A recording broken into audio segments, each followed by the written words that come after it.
স্ত্রী যখন 8 মাসের গর্ভবতী তখন আমার শাশুড়ি এসে স্ত্রীকে নিয়ে গেল বাপের বাড়ি। ভাগ্যের কি নির্মম পরিহাস, মেয়েকে নিয়ে যাওয়ার 2 দিন পর শাশুড়ি স্ট্রোক করলো।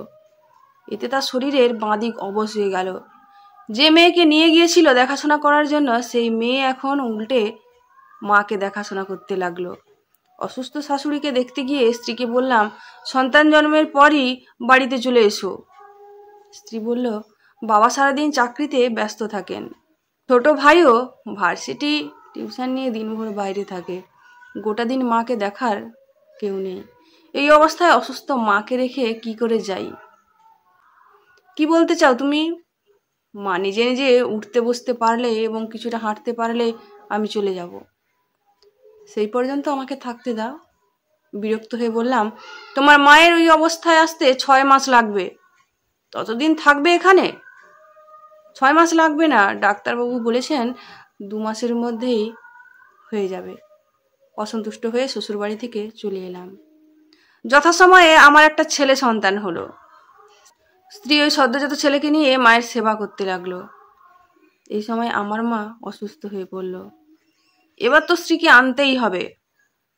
স্ত্রীকে যেদিন আনতে গেলাম সেদিন অসুস্থ শাশুড়ি বাচ্চাদের মতো কাঁদলো। শাশুড়ি মেয়ের হাত ধরে বারবার বলছিল, তুই চলে গেলে আমি মরে যাব, একদম মরে যাব। উত্তরে মেয়ে বলল, মা গো, মেয়েদের জীবন এত কঠিন কেন? নিজের অসুস্থ মাকে ফেলে কেন চলে যেতে হয়?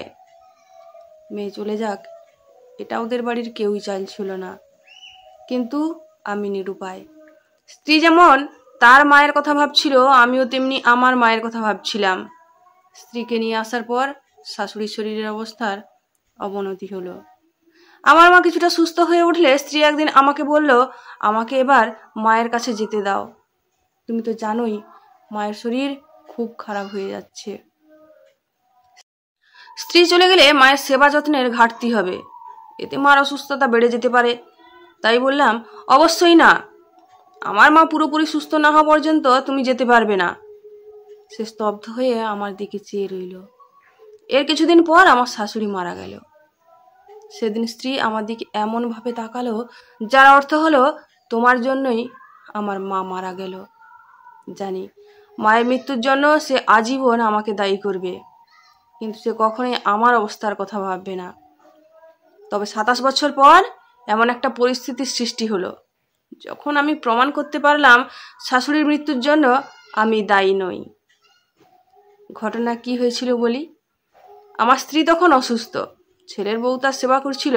এই সময় আচমকা ছেলের শাশুড়িও অসুস্থ হয়ে পড়ল। তাকে দেখাশোনা করার কেউ নেই। ছেলের বউ তখন বাপের বাড়ি যেতে চাইলে ছেলে ঠিক আমার কথাটাই বলল, অবশ্যই না, আমার মা পুরোপুরি সুস্থ না হওয়া পর্যন্ত তুমি যেতে পারবে না। ছেলের বউ স্তব্ধ হয়ে তার স্বামীর দিকে তাকালো, ঠিক যেভাবে আমার স্ত্রী একদিন আমার দিকে তাকিয়েছিল। আমি সেদিন আমার স্ত্রীকে বললাম, তোমার মায়ের মৃত্যুর জন্য তুমি আমাকে দায়ী ভাবো, কিন্তু এখন নিজের ছেলেকে দেখে বুঝলে তো আমি পরিস্থিতির শিকার ছিলাম। আমার মা যদি সে সময় অসুস্থ না থাকতো তাহলে তোমাকে যেতে দিতাম, আমার কিছু করার ছিল না। স্ত্রী শোয়া অবস্থায় বলল, কিছু করার ছিল না? না। সে তখন ছেলেকে আর ছেলের বউকে ডাকলো। ওরা এলে প্রথমে ছেলেকে বলল, তুই নিজের মায়ের কথা ভাবছিস, এটা মা হিসেবে আমার আনন্দের, কিন্তু এটা ভুলে গেলে চলবে না, তোর শাশুড়ি হলো তোর স্ত্রীর মা। তোর যেমন মন কাঁদছে মায়ের জন্য, তোর বউয়েরও তেমন মন কাঁদছে তার মায়ের জন্য। ছেলে তখন বলল, কিন্তু আমি কি করতে পারি? তোমাকে এই অবস্থায় রেখে বউকে তো আর বাপের বাড়ি পাঠাতে পারি না। আমার স্ত্রী তখন যে কথা বলল তার জন্য আমরা কেউই প্রস্তুত ছিলাম না। সে বলল, তোর শাশুড়িকে আমাদের বাড়িতে নিয়ে আয়, নতুবা আমাকে নিয়ে চল তোর শ্বশুর বাড়িতে। তারপর ছেলের বউকে বলল, একসাথে 2 অসুস্থ মায়ের সেবা করতে আপত্তি নেই তো তোমার? ছেলের বউ অপ্রত্যাশিত এই কথাগুলো শুনে আমার স্ত্রীর হাত ধরে কেঁদে দিল এবং বলল, কোনো আপত্তি নেই মা। ছেলে কিছুক্ষণ চুপ থেকে বলল, শাশুড়িকে নিয়ে আসার ব্যবস্থা করছি এখনই। খরচ নিয়ে ভাবতে হয়নি, ছেলের শ্বশুর বাড়ি থেকে সব খরচ বহন করা হয়েছিল।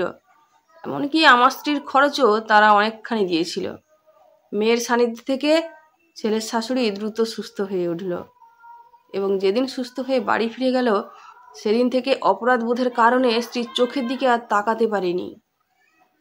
কেননা অবশেষে শাশুড়ির মৃত্যুর জন্য দায়ী হয়ে গেলাম। আমার স্ত্রী ছেলের শাশুড়িকে এনে যে সমাধান দিয়েছিল সেটা আমার শাশুড়ির ক্ষেত্রেও করতে পারতাম, কিন্তু করতে পারিনি। কারণ সেদিন শুধু আমি আমার মায়ের কথাই ভেবেছিলাম, স্ত্রীর মায়ের কথা নয়। আর তাছাড়া আমার স্ত্রী যদি সেদিন এই সমাধানের কথা বলতো তবে ঝামেলা হবে ভেবে রাজি হতাম না। আসলে অন্যের জন্য ভাবতে গেলে বড় মন লাগে, যা আমার স্ত্রীর আছে, আমার নেই। এই শেষ বেলায় চাওয়া এখন একটাই, ছেলে তার মায়ের মতো হোক, বাবার মতো না।